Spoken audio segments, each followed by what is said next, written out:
এই যে 5ই আগস্টের বিপ্লব আমাদেরকে একটা বিরাট সুযোগ এনে দিয়েছে, অনেক সুযোগ এনে দিয়েছে। এই সুযোগ হাতছাড়া হলে কিন্তু আমি জানি না আমাদের ভবিষ্যতে কখন আবার এই ধরনের সুযোগ আসবে। এই সুযোগটা হচ্ছে নানাবিধ সুযোগের মধ্যে নাম্বার 1 হচ্ছে ভোটের অধিকার প্রতিষ্ঠার সুযোগ। ভোটের অধিকার কিন্তু প্রতিষ্ঠা হয় নাই। এই বিপ্লবের মাধ্যমে আমরা অধিকার প্রতিষ্ঠার একটা অপরচুনিটি পেয়েছি, সুযোগ পেয়েছি। এখন প্রতিষ্ঠার কাজটা করতে হবে। এই প্রতিষ্ঠার কাজটা করতে প্রথম ধাপ হচ্ছে এই যে ভোটারকে সুস্থ ভোটার তালিকা। আমাদের ট্রেন যে ভোটের ট্রেন যখন যাত্রা করলো, এই যাত্রার মধ্যে আমাদের প্রথম কাজটা হচ্ছে ফার্স্ট স্টেশন থেকে আমাদেরকে ভোটারদেরকে সাথে নিতে হবে এবং সঠিক ভোটার তালিকা না করতে পারলে ওই আমাদের অধিকার প্রতিষ্ঠাটা ব্যাহত হবে। তাইলে এখানে একটা কথা বলতে চাই আমি এজ এ রেফারেন্স। সেদিন দেখলাম পত্রিকায় সীমান্তে জায়গা জমা নিয়ে গুলমান আমাদের বাংলাদেশিরা দলবদ্ধভাবে মোকাবেলা করেছে। কি জন্য মোকাবেলা করেছে? অধিকারটা প্রতিষ্ঠা করার জন্য, তাদের জমিতে তাদের মালিকানা প্রতিষ্ঠার জন্য। আমরা এই অধিকার প্রতিষ্ঠার সংগ্রামে পুরা দেশবাসীকে আমাদের পাশে চাই। আমরা পুরা দেশবাসীর সহযোগিতা নিয়ে এই অধিকার আমরা প্রতিষ্ঠা করবো। যেদিন মানুষ ভোট দিতে পারবে নির্বিঘ্নে, বিনা দ্বিধায়, freely, fairly, without any intimidation, ভয় ভীতিহীন ভাবে নিজের পছন্দের প্রার্থীকে যেদিন ভোট দিতে পারবে সেদিন আমরা মনে করি যে ভোটের অধিকার প্রতিষ্ঠা হবে। আমরা সেই প্রতিষ্ঠা সংগ্রাম নিয়েছি এবং আপনাদের সবাইকে সাথে নিয়ে এই কাজটা আমাদের করতে হবে। আমাদের একার পক্ষে এটা সম্ভব না। আমাদের যে পুলিশ প্রশাসন থেকে, তারপরে আমাদের বিভাগীয় কমিশনার মহোদয়, ঢাকার ডিসি মহোদয়, ওনারা যে আশ্বস্ত করেন, এটা ওনাদেরও তো অধিকার প্রতিষ্ঠা করা আছে, ওনাদের নিজেদেরও অধিকার প্রতিষ্ঠা করা আছে, সবাই অধিকার প্রতিষ্ঠা করা আছে।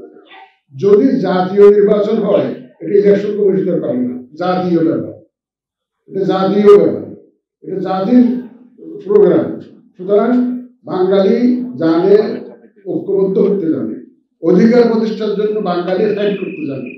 সুতরাং এই বাংলাদেশিরা ঐক্যবদ্ধ হয়ে তাদের এই ভোটের অধিকারটা আদায় করবে এবং আমাদের নেতৃত্বে আমরা আছি আপনাদের সাথে এবং আপনাদেরকে আমাদের সাথে চাই। আমরা ভোটের অধিকার প্রতিষ্ঠার সংগ্রামের আজকে শুরু হলো। অপরচুনিটির যে সুযোগ যেটা এসছে, এই সুযোগ সদ্ব্যবহারের শুরু করে যাত্রা শুরু হলো আজকে। এই লং জার্নি, এটা পুরা ক্যাম্পেইন থেকে আরম্ভ করে তারপরে শেষ পর্যন্ত ভোটের বাক্সে পছন্দ মতো ভোট দেওয়া, গণনা করে আপনার পছন্দের প্রার্থী যেই হোক না কেন, যে বিজয়ী হোক আর জয় হোক, আপনি তো ভোটটা দেওয়া। তাই যে আমি এই যে লং জার্নিতে, পুরা জার্নিটাতে আমি আপনাদেরকে সাথে চাই। আপনার অধিকার যাতে কেউ এনক্রোচ করতে না পারে, ভোটের দিন যাতে কেউ আপনার অধিকার হরণ করতে না পারে, কেউ যাতে ভোট কেন্দ্র দখল করতে না পারে, ভোটের বাক্স কেড়ে নিতে না পারে, আপনাকে অযাচিতভাবে ইনফ্লুয়েন্স করতে না পারে ভোটারদেরকে, সেই জনপ্রতিরোধ গড়ে তুলতে হবে আমাদের। আমরা কি এক হইতে পারি না যে আমার অধিকারটা রক্ষার জন্য আমরা এক হয়ে ভোট কেন্দ্র পাহারা দিব, এখানে কোনো অনিয়ম করতে দিব না, আমরা এখানে কোনো লাঠি সোটা নিয়ে কেন্দ্র দখল করতে দিব না। আমি এই সামাজিক প্রতিরোধ গড়ে তুলতে হবে আমাদেরকে এই ধরনের অনিয়মের বিরুদ্ধে। আমরা কোনো অনিয়ম চাই না। আমরা সঠিকভাবে সত্যিকারভাবে ইলেকশন বলতে যা বোঝায়, ইলেকশনের নাম অন্য কিছু প্রহসন আমরা চাই না। ইলেকশন বলতে যা বোঝায় আমরা সেটাই প্রতিষ্ঠা করতে চাই। সুতরাং এই যে দীর্ঘ প্রক্রিয়া, এই যে দীর্ঘ জার্নি, আজ থেকে ভোটার তালিকা হালনাগাদকরণ থেকে আরম্ভ করে, তালিকা প্রস্তুত থেকে আরম্ভ করে ভোট দেওয়া পর্যন্ত, রেজাল্ট পর্যন্ত এই যে লম্বা একটা জার্নি, এই পুরা জার্নিতে আমরা জনগণের সহযোগিতা চাই, সর্বস্তরের জনগণের সহযোগিতা চাই। আর শুধু ল এনফোর্সমেন্ট এজেন্সি নয়, আমাদের সাংবাদিক ভাইদের সহযোগিতা চাই। আপনারা গণসচেতনতা সৃষ্টি করুন, মানুষকে যাতে আমরা উদ্বুদ্ধ করতে পারি যে আপনারা ভোট দেওয়া যেমন দায়িত্ব, কেউ যাতে আপনার ভোটটা অন্য কেউ যাতে দিয়ে যেতে না পারে, আপনার ভোটের বাক্সটা যাতে কেউ দখল করতে না পারে, আপনার ভোটের কেন্দ্রটা যাতে কেউ দখল করতে না পারে, এই জন্য মানুষের মধ্যে সচেতনতা সৃষ্টি, মানুষের যাতে আমরা সাথে পাই, আপনারা দয়া করে এই সচেতনতা সৃষ্টি করতে, অ্যাওয়ারনেসটা সৃষ্টি করার জন্য আপনারা ভূমিকা রাখবেন, এই প্রত্যাশা আমরা করি। আমরা আজকে যে যাত্রা শুরু হলো সাভার থেকে শুরু হলো, এটা আমি মনে করি যে আমাদের কেন্দ্রীয় প্রোগ্রামটা আমরা সাভারে অর্গানাইজ করার সেই যে ব্যবস্থা করে দিয়েছেন আমাদের সাভারের এই জন্য মহোদয়, তারপরে আমাদের ডিসি সাহেব আর যারা যারা এখানে আমাদেরকে এই সুযোগটা করে দিয়েছেন, আমি তাদেরকে ধন্যবাদ জানাই।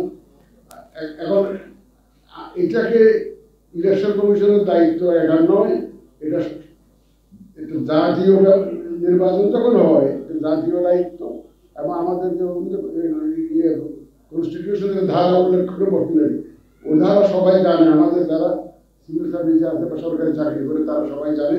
অতীতে আমরা পেয়েছি সে তাদেরকে পাশে, তাদেরকে অবশ্যই পাবো। এটা তো কনস্টিটিউশনালি ওনারা তো দায়বদ্ধ, কিন্তু আমার সমাজের যে আপামর জনসাধারণ, আমি তাদের প্রতি আমার আপিল বেশি যে আপনারা আমাদেরকে সহযোগিতা করুন, পুরা প্রক্রিয়া পদে পদে সহযোগিতা করুন। আপনারা মহিলা ভোটারদেরকে উদ্বুদ্ধ করুন, এরা যাতে বুঝে, ভোটের মূল্যটা যাতে বুঝে এবং ভোটের অধিকার প্রতিষ্ঠার মধ্যে তাদেরকে সাথে নিন। আমাদের ইয়াংকার জেনারেশন যাতে ভোটটা দিতে পারে, আগে অনেকে যে ভোটার হয়েছে ভোট দিতে পারে নাই, তাই তারা রক্ত দিল, ইনজিউর্ড হইলো, যদি ভোটটা দিতে না ব্যবস্থা আমরা না করতে পারি, তাহলে তো জাতির সাথে আমরা যে প্রতিশ্রুতিবদ্ধ, জাতির কাছে আমরা ওয়াদাবদ্ধ। আমি একটা কথা বারবার বলে থাকি, যে অনেক জায়গায় বলেছি আমি, যে আমাদের সিভিল সার্ভিসের লোকজন আন্দোলন করতেছে সংস্থা জনপ্রশাসন মন্ত্রণালয়ে, তাদের দাবি দেওয়া বঞ্চিত হয়ে এই 18 কোটি মানুষ যে বঞ্চিত হলো, তারা কোথায় যাবে? তাদের বঞ্চনার কথা কার কাছে বলবে?